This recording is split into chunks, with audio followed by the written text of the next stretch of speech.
Hey, good morning everybody. Today I will be going over in detail the results that I was able to gather from last night's PC77 Pumpmaster Classic hollowpoint test into glycerin soap. Now this probably looked a little bit different than the bar of soap that I was shooting in the test because I actually cut this piece off of the main block of soap that I had after I was done with it and ran it underneath some hot water to kind of polish the soap out a little bit and make it easier to see through. Also included in this video, I went ahead and did some clay testing with the PC77 to go ahead and see if we could really get these rounds to flatten out in a softer media than soap.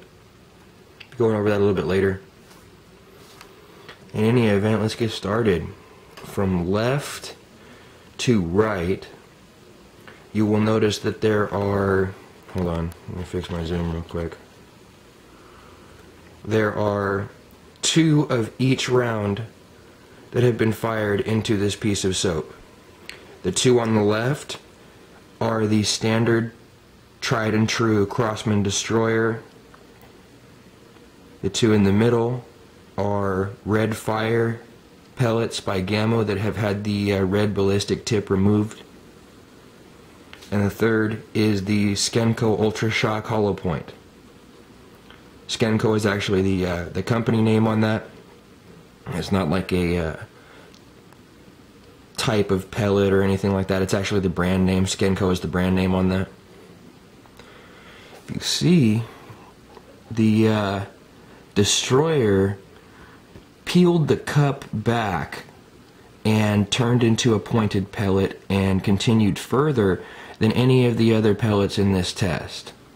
This is really good to see because these were done at a lower velocity of about 600 feet per second using a multi-pump air pistol, not a break barrel air rifle. So to get any type of expansion and deformation of a pellet on impact is really a good thing to see, I think. Second in line, moving our pointer over here, is the Gamma Red Fire. If we really take a close look at this Gamma Red Fire, these are like a pellet skirt with a lead plate on top. These have flattened out incredibly wide. They, on initial inspection, appear to be very accurate, more so accurate than the standard Red Fire. And as you can see, penetrate really well as expanding to at least 6 millimeters or more on average. The ultrashock was the most impressive expansion out of all three of these rounds, I think. Let's move this pointer over. Especially that first one.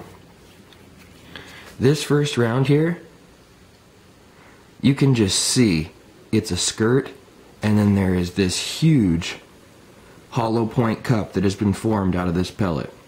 I think that around 600 feet per second is a sweet spot for this pellet because it's not fast enough to cause it to completely grenade, but it's not slow enough to where the pellet doesn't deform like it's supposed to. I think that this 550 to 700 feet per second range is probably the sweet spot for this specific Skenco ultrashock round.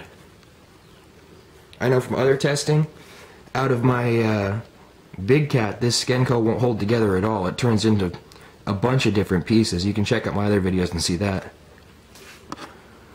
Looking at the clay test for the Crosman destroyer here, you can see the destroyer kept the cup intact on the pellet, something that it wouldn't do out of a higher velocity gun.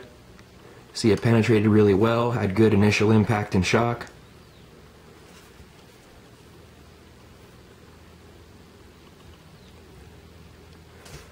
Alright, moving on.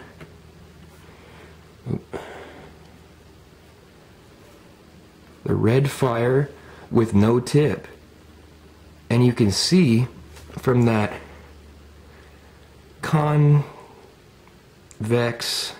type of impact there, that barrel-shaped impact, that it impacted up top, and then as it traveled got wider. That effect of getting wider while it's going through something is ultra destructive if this was to be used on small game. Ultra destructive, because in that case you're not displacing clay, you're displacing hopefully skull fragments, something like that. And the final clay test for this particular video. Look at that. Beautiful. Skenco Ultrashock not only became way larger than either of these two other pellets, but look at that channel. It basically hit hard like a heavy pellet would be expected to, and once it got about 3/16 of an inch into this clay, it just basically ballooned out, and you can see, bam, major expansion internally. Major expansion internally. Pretty clear why it's called an Ultrashock, I think. In any event, as far as cost is concerned, Red Fires are the most expensive, Ultrashock's second most expensive, Crosman Destroyer's fairly cheap. All in all, I don't really consider my Pumpmaster Classic to be a squirrel pistol. It's more of a rat buster, bird thumper type of a pistol, but you could use it for what you want, I suppose. I would definitely use the Ultrashocks on rats or blue jays, and if I was to shoot a squirrel, I would definitely go with the higher penetrating round like a destroyer. But like I said, I don't really feel like, for me personally, this is enough gun to shoot squirrels with, so I think in general I'll just go with the Ultrashocks for thumping birds and popping rats and stuff. Hope this has given you guys a good insight on 3 different 177 rounds out of a Pumpmaster Classic and the 3 different impacts that they have. Alright, you guys. Well, hope you enjoyed. Rate and subscribe.